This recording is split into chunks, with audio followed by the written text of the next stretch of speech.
A Colorado Springs man is preparing to spend the rest of his life in prison without the possibility of parole.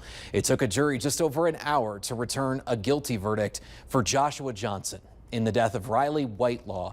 And these are some new pictures of Whitelaw that were provided to us by the district attorney's office via her family. The 17-year-old was described as a kind person who was a true light among friends and family. We're going to begin our coverage with the 11 News digital anchor Lauren Watson. And Lauren, Johnson's sentence was handed down after a number of emotional statements from Riley's loved ones in court.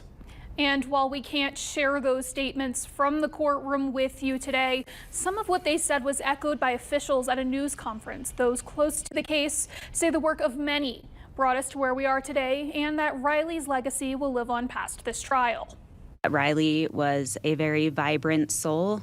They called her Smiley Riley, and they call her Sunshine, and the sunflowers remind them of her and her light. Those flowers sat on the podium at a news conference after a judge handed down a sentence of life in prison without parole to Joshua Johnson. Wednesday, after the defense called all of their witnesses and rested their case, the jury deliberated, and Johnson was found guilty of first-degree murder. Those who knew Riley and officials involved in the case spoke about Riley Whitelaw's legacy.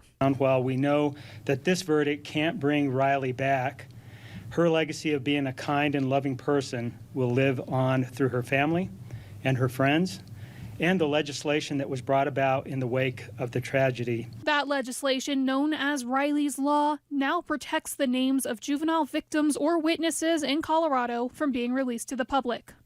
The word light was used by many describing the 17-year-old Wednesday.